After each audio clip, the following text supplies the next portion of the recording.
जय भीम, जय महाराष्ट्र। माझ्यावरती माननीय ॲडव्होकेट प्रकाशजी आंबेडकर साहेब, माननीय सुजातजी आंबेडकर साहेब, माई साहेब आणि आमचे प्रदेश उपाध्यक्ष अनिलजी जाधव साहेब या सर्वांनी माझ्यावरती आणि सगळ्या टीमनी त्यांच्या विश्वास दाखवला। जे 13 वर्षामध्ये शिवसेनेनं मला न्याय दिला नाही तो या ठिकाणी बहुजन वंचित आघाडीनं आंबेडकर साहेबांनी मला याच्या मी आयुष्यभर ऋणी राहील अशी या ठिकाणी मी ही व्यक्त करतो, त्यांचे आभार मानतो।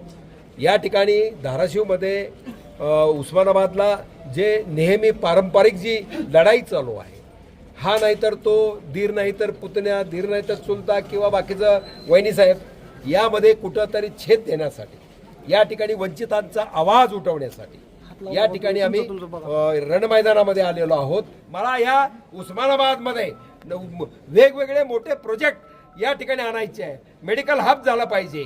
या ठिकाणी आपल्याला आपला मुलगा हा आई वडिलांपासून मुंबई पुणे या ठिकाणी नोकरीला जावं लागतं आहे, त्याला या ठिकाणी जाग्यावरती नोकऱ्या मिळाल्या पाहिजे। त्याचप्रमाणे माझे शेतकरी बांधवाचा प्रश्न आहे, 19 TMC पाणी येणार आहे। रामगिरी शुगर साखर कारखाना माझा वैयक्तिक या ठिकाणी तुळजापूर तालुक्यामध्ये आहे, तो होऊ घातलेला आहे। आणि अशा अनेक बाबीला उस्मानाबाद या ठिकाणी याचा वाचा फोडण्यासाठी आपल्याला या ठिकाणी उतरावं लागतं आहे। आणि माझ्या बहुजन वंचित आघाडीच्या नेत्यांनी माझ्या आज माझं सौभाग्य आहे, डॉक्टर बाबासाहेब आंबेडकरांनी जी घटना लिहिली त्यांनी माणूस म्हणून आज जगण्याचा अधिकार सर्वांना दिला। त्यांच्या नातवांकडे, त्यांच्या नातवांनी माझ्यावरती या ठिकाणी विश्वास ठेवलेला आहे, तो आयुष्यभर सार्थक केल्याशिवाय मी राहणार नाही।